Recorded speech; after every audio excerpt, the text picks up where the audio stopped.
Hello friends, मैं हूं विकास sir. आपका बहुत बहुत स्वागत है आपका अपना YouTube channel omega with miracle channel में। तो आज के क्लास में हम देखने वाले हैं क्लास 12 फिजिक्स का चैप्टर नंबर 1 इलेक्ट्रोस्टैटिक्स भौतिकी का वीवीआई ऑब्जेक्टिव क्वेश्चन, जो आपको 2021 के लिए बहुत बहुत क्या इंपॉर्टेंट है।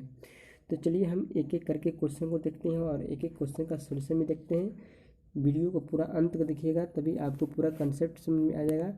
क्योंकि आपको टोटल क्वेश्चन जो है 35 क्वेश्चन है, इसलिए 35 क्वेश्चन को आप ज़रूर टच करेंगे। मेरे बताने से पहले आप ज़रूर अपना आंसर देंगे कि आप कहाँ तक इसका आंसर दे सकते हैं, आप कितना मार्क्स इसमें ला सकते हैं। चलिए क्वेश्चन नंबर 1 देखेंगे। क्वेश्चन नंबर 1 में दिखा है कि विद्युत आवेश का नामकरण किसने किया। विद्युत आवेश का नामकरण किसने किया। ऑप्शन ए में है सर थॉमस ब्राउन, बी में है गिलबर्ट, सी में है रदरफोर्ड, डी में है चैडविक। तो विद्युत आवेश का नामकरण जो है आपको सर थॉमस ब्राउन ने किया। कौन किया? सर थॉमस ब्राउन ने किया, यानी कि 1 का ऑप्शन नंबर हो जाएगा ए, सर थॉमस ब्राउन। चलिए क्वेश्चन नंबर सेकंड में देखेंगे। क्वेश्चन नंबर सेकंड कह रहा है कि धन एवं ऋण आवेश का नामकरण किसने किया। यानी कि पॉजिटिव चार्ज और नेगेटिव चार्ज का नोमेनक्लेचर कौन किया, नाम सबसे पहले कौन बताया। ऑप्शन ए में है मिल्टन, बी में है बेंजामिन फ्रैंकलिन, सी में है रदरफोर्ड, डी में है राइट ब्रदर्स। तो धन एवं ऋण आवेश का नामकरण किसने किया? आपको बेंजामिन फ्रैंकलिन ने किया। कौन किया? Benjamin Franklin. 2 का ऑप्शन में क्या हो जाएगा? B, Benjamin Franklin. ओके। चलिए क्वेश्चन नंबर थर्ड देखेंगे कि सजातीय आवेशों के बीच में क्या प्रदर्शित होती है। सजातीय आवेश मतलब कि चार्ज जब सेम हो, ठीक है, चार्ज जब क्या हो, सेम हो, तो उसके बीच क्या प्रदर्शित होती है। आकर्षण होता है कि प्रतिकर्षण होता है कि घूर्णन होता है कि इनमें से कोई नहीं। तो सजातीय आवेशों के बीच क्या होता है, आपको प्रतिकर्षण होता है, यानी कि 3 का ऑप्शन में क्या हो जाएगा? बी। और वहीं अगर आपको विजातीय रहता तो क्या होता है? आकर्षण होता है। विजातीय में क्या होता है? आकर्षण होता है। सजातीय में क्या होता है? प्रतिकर्षण होता है। चलिए क्वेश्चन नंबर 4 में देखेंगे। क्वेश्चन नंबर 4 में कह रहा है कि एक इलेक्ट्रॉन का द्रव्यमान कितना होता है।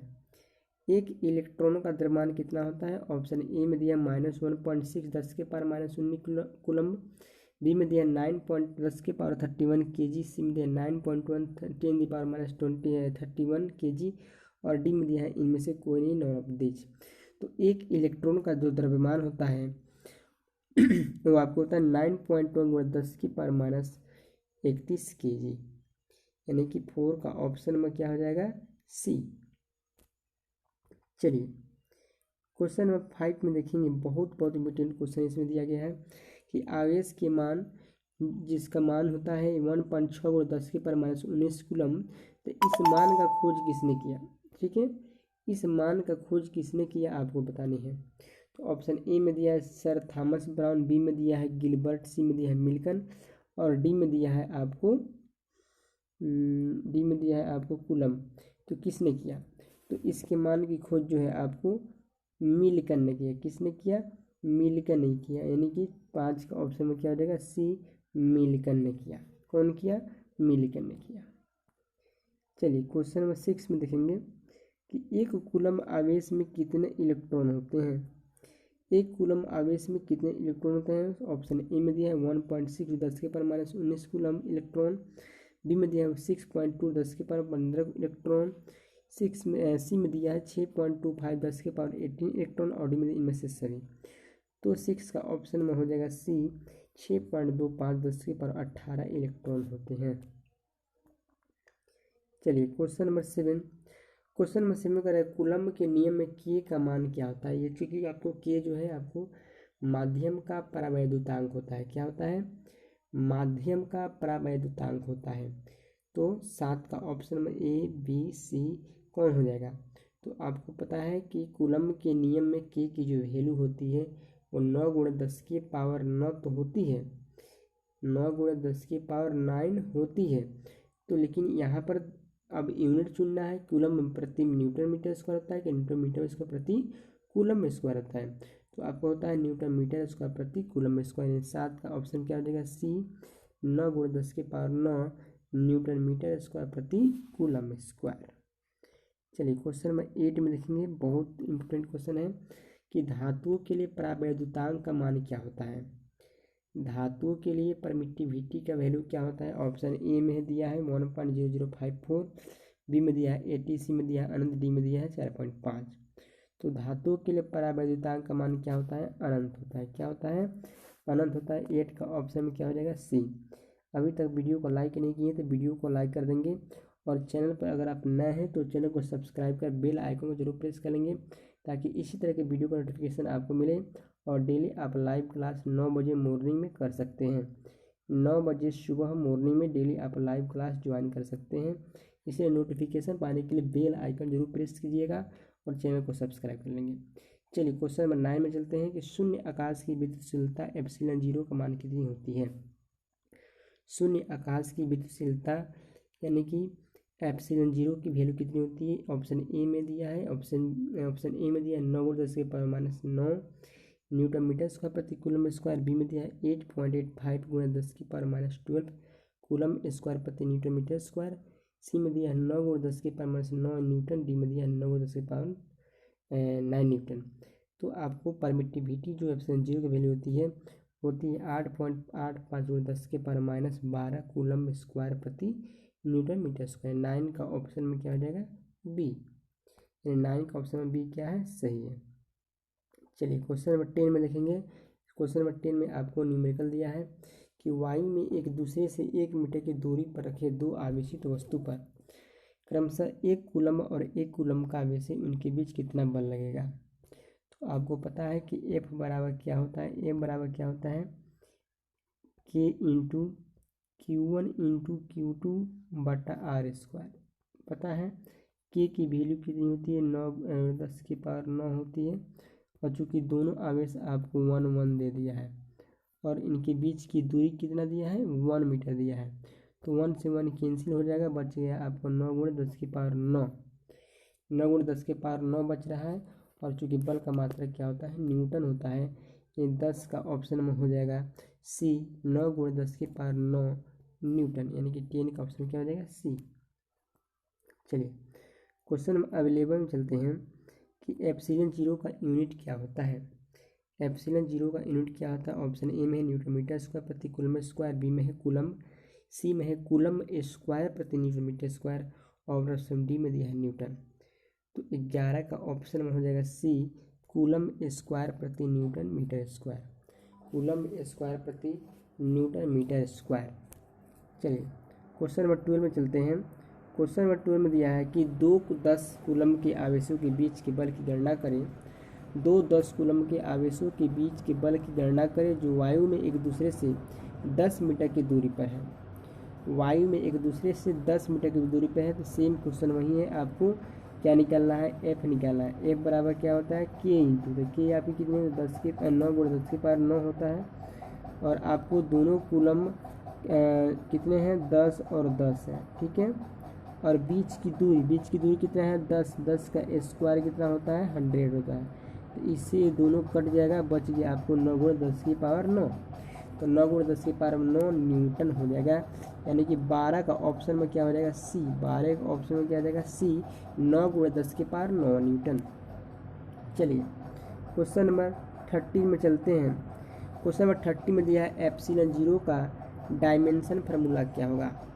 एप्सिलॉन जीरो का डायमेंशन फार्मूला क्या होगा? एप्सिलॉन जीरो का बीमीय सूत्र क्या होगा? तो बीमीय सूत्र अगर आपको नहीं पता है कैसे निकाली जाती है, तो मैं बीमीय सूत्र का एक फार्मूला, ये बीमीय सूत्र के लिए एक वीडियो मैं अलग से आपको बना कर दे दूँगा। लेकिन मैं आपको बता दूं कि किसी भी चीज़ का डायमेंशन फार्मूला निकालने के लिए आप 3 चीज़ का यूज करेंगे, मतलब कि MLT और ए का यूज किया जाता है।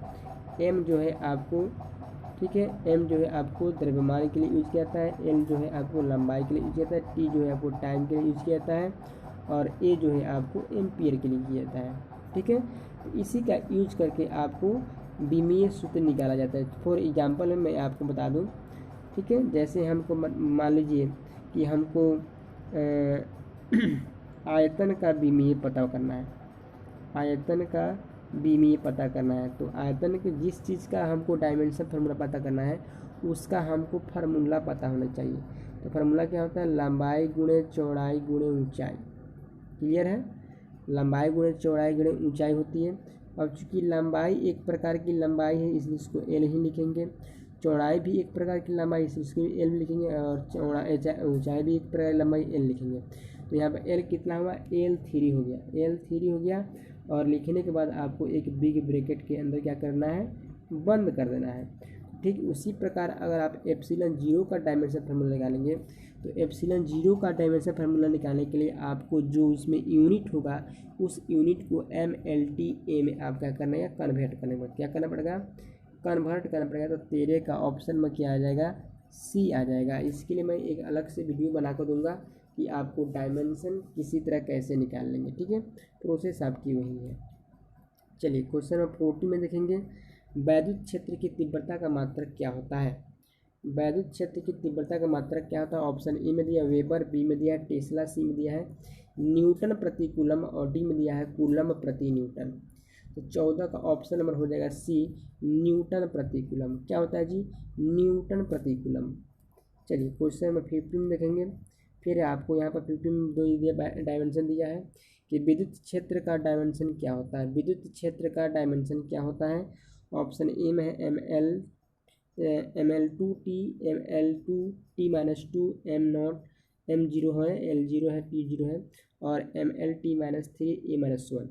तो विद्युत क्षेत्र के डायमेंशन क्या होता है, विद्युत क्षेत्र के डायमेंशन के लिए आपको विद्युत क्षेत्र का फार्मूला लिखना पड़ेगा और फार्मूला लिखने के बाद आपको चेंज करना पड़ेगा MLT और A में। तो 15 का ऑप्शन में हो जाएगा डी, 15 के ऑप्शन में क्या हो जाएगा, डी हो जाएगा। 15 के ऑप्शन में क्या हो जाएगा, डी हो जाएगा।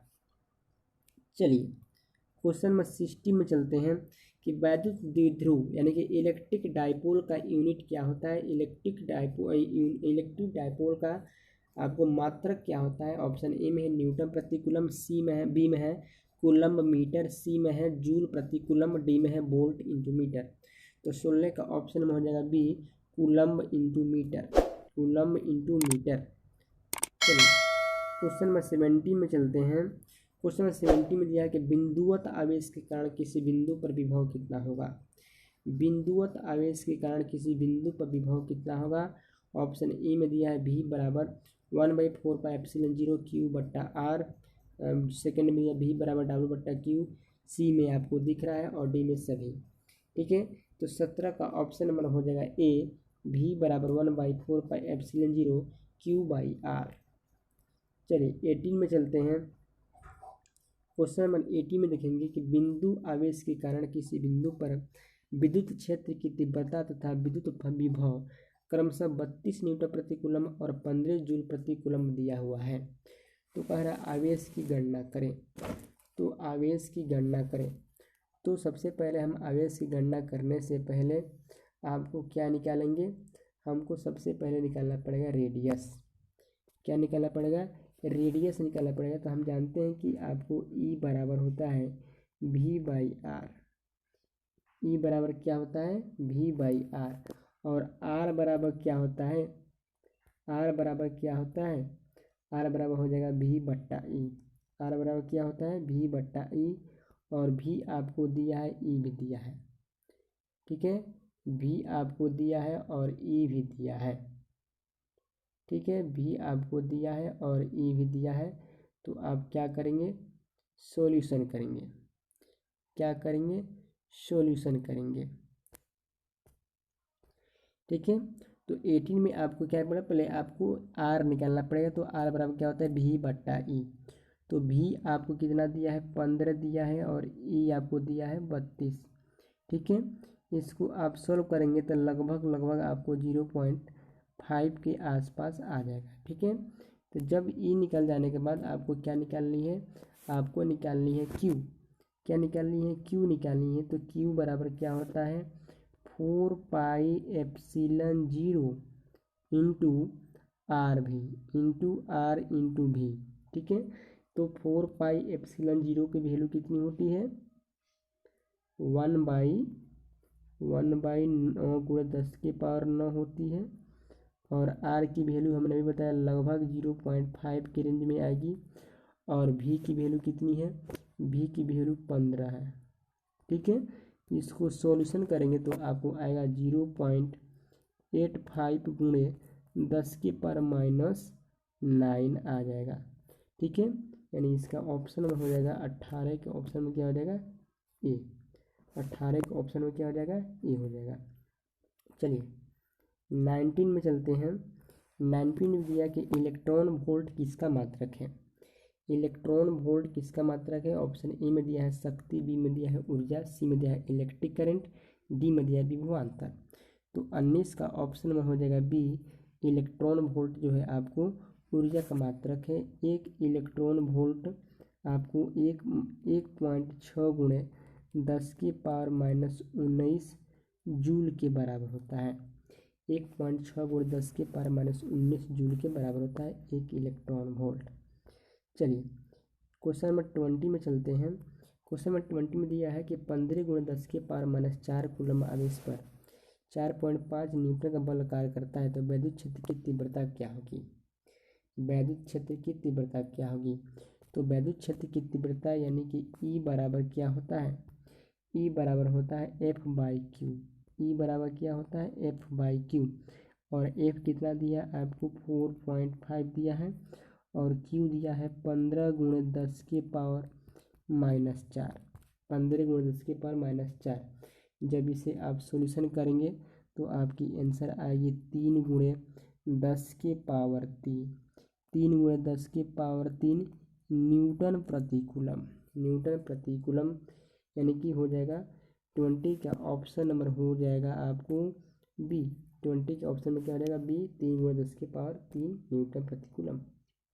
चलिए क्वेश्चन नंबर 21 में चलते हैं। क्वेश्चन नंबर 21 में देखिए किसी बिंदु आवेश यानी कि कोई बिंदु आवेश Q से r दूरी पर उत्पन्न वैद्युत क्षेत्र की तीव्रता क्या होगी। वैद्युत क्षेत्र की तीव्रता क्या होगी। तो ऑप्शन ए में दिया है E बराबर 1/4πε0 Q/r, बी में दिया है ए 1/4πε0 Q/r², और डी में दिया है Q1 × Q2/r²। डी में इनमें से कोई नहीं। तो 21 का ऑप्शन में हो जाएगा बी। ये सभी आपको फार्मूला है, आप थोड़ा आपको याद करना पड़ेगा। इसका आपको डेरिवेशन भी किया जाता है। ठीक है, तो यहाँ पर हम डेरिवेशन तो नहीं करेंगे, आपको सिर्फ ऑब्जेक्टिव टाइप का क्वेश्चन बताया जाएगा। तो 21 का हो जाएगा बी। 22 नंबर क्वेश्चन में दिया है कि अगर दो आवेशों के बीच की दूरी आधी कर दी जाए तो उनके बीच लगने वाला बल क्या हो जाएगा। अगर दो आवेशों के बीच की दूरी आधी कर दी जाए तो उनके बीच लगने वाला बल क्या हो जाएगा। तो चूँकि आपको पता ही है कि F बराबर क्या होता है K × Q1 × Q2/r², ये पता है। ठीक है, अब पता है आवेश की दूरी को आधी कर दें यानी कि Q1/2 भी हो जाएगा, ये भी हो जाएगा, Q2/2 ये भी हो जाएगा, R आपका वही रहेगा। तो 2 दूना क्या हो जाएगा 4, और यह उल्टे का तो हो जाएगा 4। अपोजिट में हो जाता क्या हो जाएगा आपको 4 आ जाएगा। इसलिए आपको 22 का ऑप्शन में क्या हो जाएगा डी, 4 गुना हो जाएगा। क्या हो जाएगा 4 गुना हो जाएगा। चलिए क्वेश्चन नंबर 23 में चलते हैं कि किसी माध्यम का आपेक्षिक परावैद्युतांक εr बराबर होती है यानी कि εr की फार्मूला क्या होती है आपको बतानी है। तो 23 का ऑप्शन में हो जाएगा ए, εr बराबर होता है ε/ε0। ठीक है, ये आपको फार्मूला होती है। चलिए क्वेश्चन नंबर 24 में चलते हैं। एक स्टैट कूलम कितने बराबर होता है। कि एक स्टैट कूलम आपको 1/3 × 10⁻⁻9 कूलम के बराबर होता है। 1/3 × 10⁻⁻9 कूलम के बराबर होता है। ये एग्जाम में हमेशा आपसे पूछा जाता है। 25 पे चलेंगे।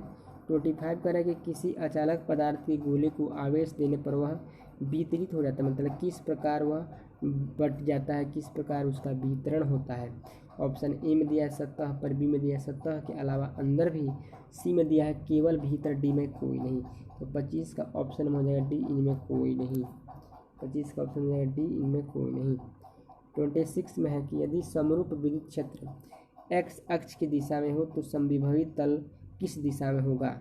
तो चूँकि यहाँ पर जब आपको एक्स दिया है, क्या दिया है एक्स दिया है, तो उसके बाद क्या बच रहा है वाई और जेड बच रहा है। तो हो जाएगा वाई जेड तल में। क्या हो जाएगा वाई जेड तल में, यानी कि जो बचेगा उसी तल में हो जाएगा। 26 का हो गया B.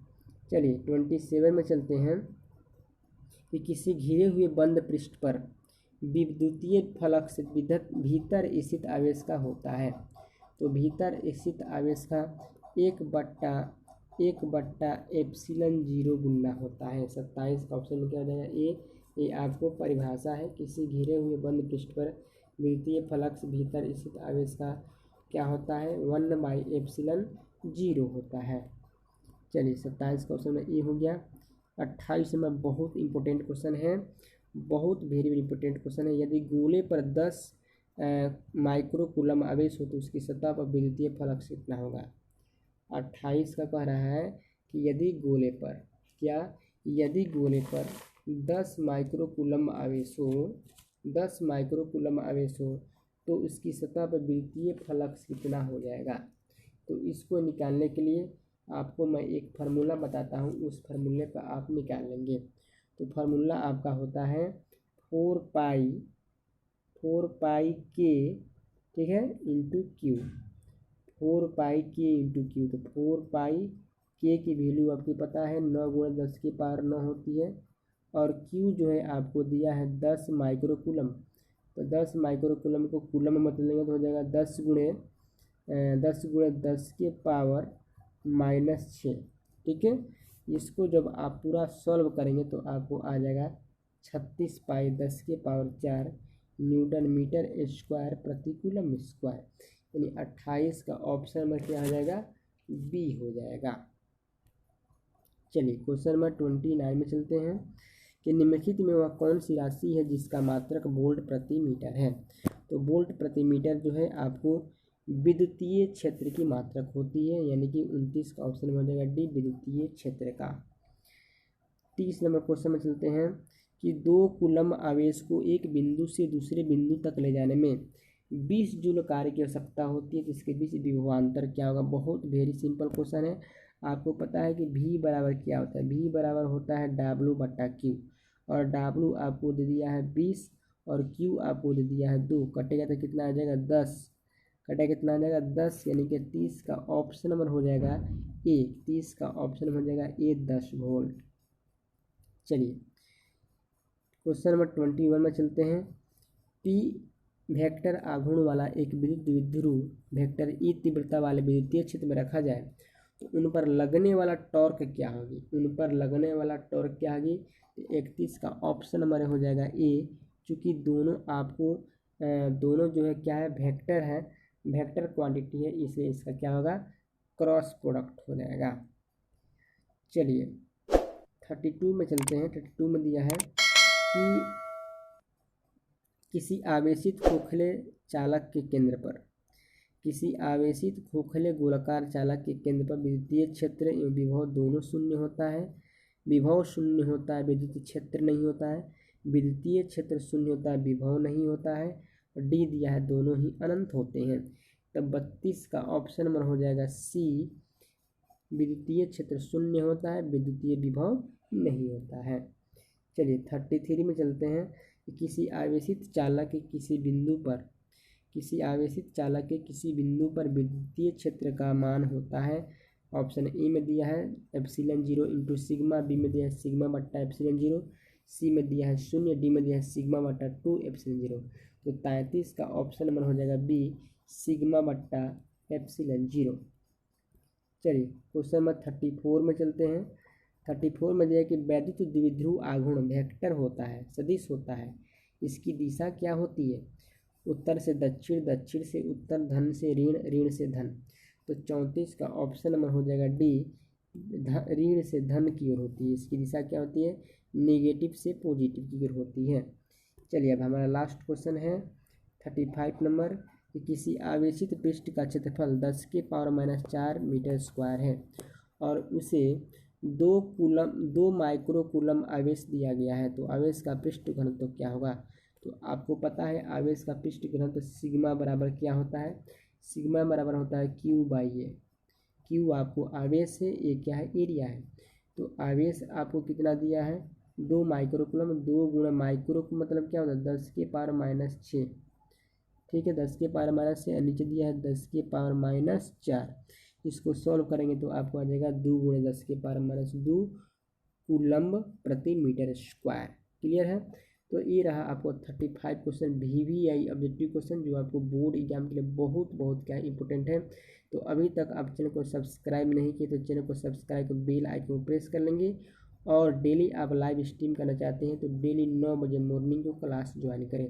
Thanks my watching video. फिर मिलते हैं नेक्स्ट क्लास में। Best of luck.